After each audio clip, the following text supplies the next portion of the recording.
जय Shri Radhe ji. Welcome to रंग group कनक रंग एस्ट्रो।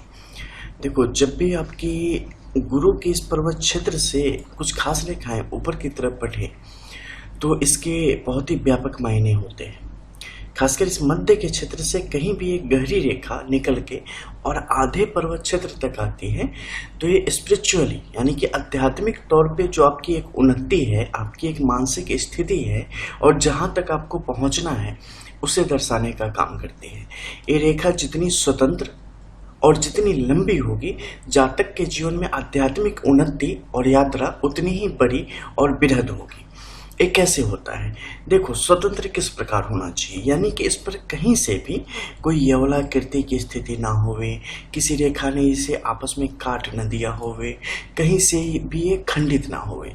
अगर ऐसा नहीं होगा तो ये अपने पूरे पावर के साथ, पूरी ऊर्जा के साथ एक काम करेगा। और जब पूरी ऊर्जा के साथ कार्य करेगा तो जब तक कोई भी चेष्टा करते हुए, कोई भी कार्य करते हुए, एक है ना, जिस देश में जिस भेष में परिवेश में रहो, राधा रमन राधा रमन राधा रमन कहो।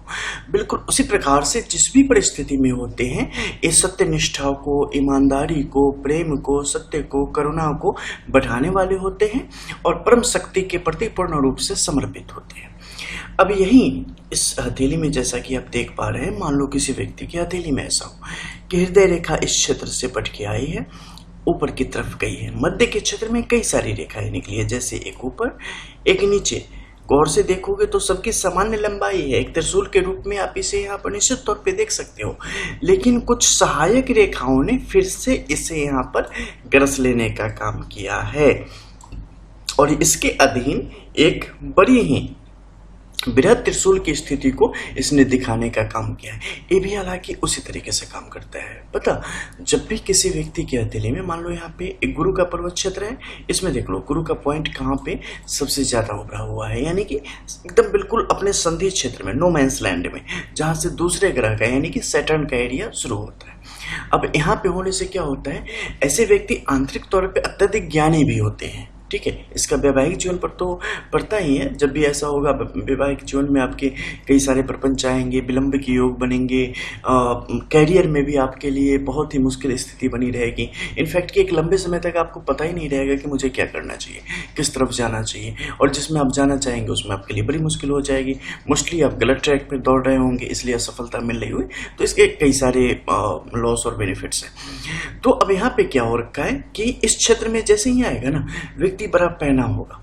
व्यक्ति को आपको कुछ बताने की जरूरत नहीं पड़ती है, उसे सब पता होता है क्या हो रहा है, क्या नहीं हो रहा है। एक चीज आंख मूंद के भरोसा रखना कि वो बुरा नहीं करेगा, बेईमानी नहीं करेगा। ठीक है, वो जब भी करेगा कुछ भला करेगा। हालांकि उसे समझना कई दफे आपके लिए मुश्किल हो जाता है, क्योंकि सामान्य तौर पे लोग जो होते हैं ना, वो क्या होते हैं कि जैसे दुनिया चल रही है उसी भेड़ चाल में हम भी चल रहे हैं। लेकिन इन लोगों में क्या होता है, ये भीड़ से हटके चलना जानते हैं।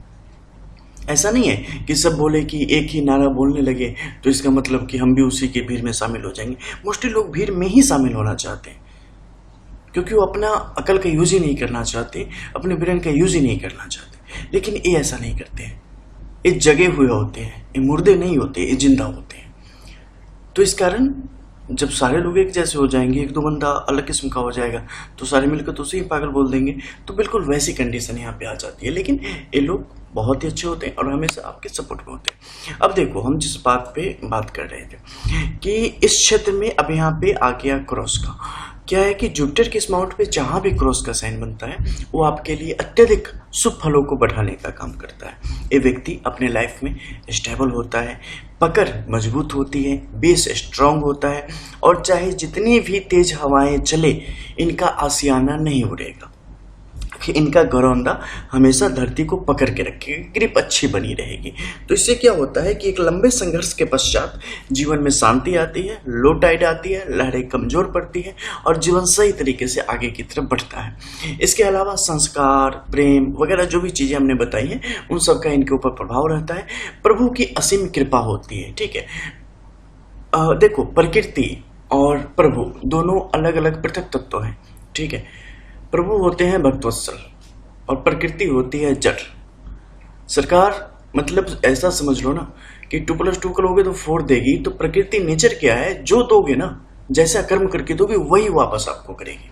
ठीक है, और जो आध्यात्मिक की तरफ है उन्हें पता है कि जब वो आध्यात्मिक गतिविधि में आगे बढ़ते हैं तो वहाँ से जो स्नेह मिलता है, भक्त वत्सलता, यानी भक्त को जो उनका वात्सल्य प्रदान करते हैं श्री ठाकुर जी, तो उस समय क्या होता है कि आपके जो बुरा दौर भी चल रहा होगा ना, उसकी तपिश मालूम नहीं पड़ती है। तो इसका जो रियल वर्क है ना, उसी तरीके से काम करता है। मोस्टली लोग हमारी वीडियो नहीं समझ पाते बिकॉज उन्हें चोचले समझने की आदत है, छोटी मोटी चीज़ें, लेकिन ये सब बेस है जो काम करती है। तो इस तरीके से इसका प्रभाव आपके जीवन की तरफ आता है। अब हम बात करेंगे सन के इस माउंट की। देखो, सन के इस माउंट पे बात करना काफ़ी इंपॉर्टेंट है बिकॉज सन आपके जीवन की, जैसे सन मतलब लाइट है ना, वैसे ही आपके जीवन को अगर लाइमलाइट में लाना है, बिल्कुल ज्योति में लाना है, एकदम स्पष्ट करना है, तो इसके लिए यहाँ पर इनकी स्थिति बेहतर होना अत्यंत आवश्यक होता है। लेकिन यहाँ पे तो बहुत सारे दाव पेच हैं, बहुत सारी छोटी बड़ी रेखाएं हैं, किसे माने कैसे माने। एक तो सबसे पहले समझ लो कि हर एक व्यक्ति की हथेली एक जैसी दिखते हुए भी सबकी प्रकृति अलग होती है। ठीक है, दुनिया में एक ही तरीके के मतलब दो हाथ दो पैर वाले करोड़ों अरबों इंसान है, लेकिन सबकी किस्मत अलग। ठीक है, हाथ में लकीरें एक जैसी दिखेंगी, लेकिन आपकी किस्मत अलग होगी, सामने वाले की अलग होगी, क्योंकि सारी चीजें एक जैसी नहीं हो सकती कभी भी। तो यहाँ पे क्या है कि आप पर्सनली जब भी जाएंगे तो आपकी अपनी पर्सनल पाम जो लाइन्स है या हॉरोस्कोप, वही आपके लिए रिलेटिव बताती है। अब यहाँ पर देखो, एक छोटे से त्रिभुजाकार स्थिति यहाँ पर बन पड़ी है। एक क्या है, उल्टी दिशा में है। जब भी आपके सूर्य के इस क्षेत्र पर त्रिभुज के योग बनते हैं, ये जातक के लिए अवसरों को बढ़ाने का काम करते हैं, कैरियर के क्षेत्र में। ठीक है, आपकी प्रतिभा को निखारने का काम करते हैं। लेकिन जब ये उल्टी दिशा में काम करते हैं ना, तो क्या होता है कि प्रतिभा को सही मौका नहीं मिलता, यानी कि सब कुछ टाइमिंग सही नहीं बैठती और आपकी मौजूदगी, ये दोनों आपस में कभी टकराते ही नहीं। मतलब ऐसा समझ लो कि एक बेहतर टैलेंट को सही मौका ही नहीं मिला। ऐसे योगों को ये बढ़ाने का काम करती है और इससे व्यक्ति को लगता है कि हमारे अंदर दुर्भाग्य हमारे ऊपर बढ़ता चला जा रहा है। ठीक है, ये मैं ऐसे बता रहा हूँ क्योंकि बहुत सारी फेर बदल करके, क्योंकि बहुत सारे लोगों के हाथ में लकीरें थोड़ी अलग अलग होंगी, लेकिन प्रभाव उसी तरीके से आएगा। अब यहाँ पर देखो, बाहर की तरफ जैसे ही फोर्सेस नहीं किया, तो इस एरिया को गौर से देखो। यहाँ पर क्या है, यहाँ पर भी दबाव सूर्य से शनि की तरफ बढ़ रहा है। सूर्य से शनि की तरफ जब दबाव बढ़ेगा, यानी कि शनि को इस तरफ से भी दबाव मिल रहा है, इस तरफ से भी मिल रहा है, ये अंदर की तरफ चलता चला जा रहा है। यहाँ पर रेखाएं भी जो है ना, उतनी बलवती नहीं है। अब यहाँ पर क्या हो रहा है कि इन दोनों का इस जगह पर प्रभाव जाने से व्यक्ति के ऊपर प्रेशर बनेगा और चीजों को देखने का और सोचने का नजरिया बदलेगा, और इस कारण मौके अत्यधिक गंवाने के कारण जो चाहिए वो चीजें प्राप्त होने में व्यक्ति कहीं ना कहीं पीछे रह जाएगा, दूसरे आगे निकल जाएंगे। जब भी यहाँ पर रेखाएं बाहर की तरफ उठने लगे ना इस प्रकार से, और जब बाहर की तरफ यहाँ पर पर्वत क्षेत्र का झुकाव हो, तो समझ लेना संघर्ष की स्थिति बड़ी तीव्र है और आपको बहुत ही मनोयोग से काम करना पड़ेगा, बड़ी सावधानी से आगे की तरफ बढ़ना पड़ेगा। इसने क्या किया है, दोनों तरफ की फोर्स को रोका है।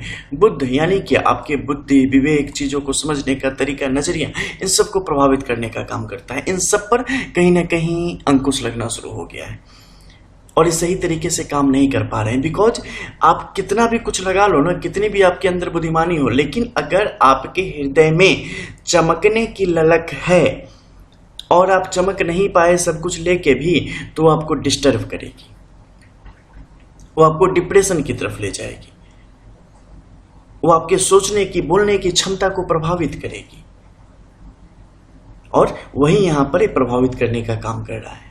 ये डिफेंसिव हो गया है। इसे अब कुछ भी चाहिए, जैसे जीवन यापन हो जाए, आगे की तरफ बढ़े। व्यक्ति के अंदर है, क्षमता है, लेकिन अब डर में वो तब्दील हो चुकी है। और इसका प्रभाव होगा कि जातक जो काबिलियत रखता है, जहां पर उसे होना चाहिए वहां पर वो नहीं पहुंच पाएगा। जानते हो आप, जिसके अंदर उस विषय से संबंधित, यानी कि जिस कार्य में है उस कार्य से संबंधित कोई भी नॉलेज नहीं है, लेकिन वो उस क्षेत्र के सबसे सर्वोच्च पद पर विराजमान है। कैसे? आप देखते होंगे हर हमेशा, आप राजनीति में देख सकते हैं, बड़े बड़े इंडस्ट्रीज में आप देख सकते हैं कि जो उसके बिल्कुल भी लायक नहीं है वो वहां तक पहुंचे हुए हैं, सिर्फ एक वजह से, क्योंकि वो निश्चिंत है कि हमें कुछ आता ही नहीं, हमें जो मिला वो बहुत है, उन्हें शर्म जैसी कोई चीज नहीं। जब आप परवाह करोगे ना, तो चीजें आपके ऊपर सवार होंगी। जब आप बेपरवाह हो जाओगे तो आप चीज़ों को टेक ओवर कर लोगे, और जब आप लापरवाह हो जाओगे तो चीज़ें आपको कुचल के आगे बढ़ जाएंगी। जीवन का बस इतना ही सत्य है, और रेखाओं के सत्य की तो पूछो ही मत। एक एक लाइन की जब विवेचना देना शुरू करूंगा तो आंखें फटी रह जाएंगी कि रियली पामिस्ट्री किसे कहते हैं, एस्ट्रोलॉजी किसे कहते हैं, और चीज़ें कैसे काम करती हैं। Thanks for watching real astro, रंग एस्ट्रो।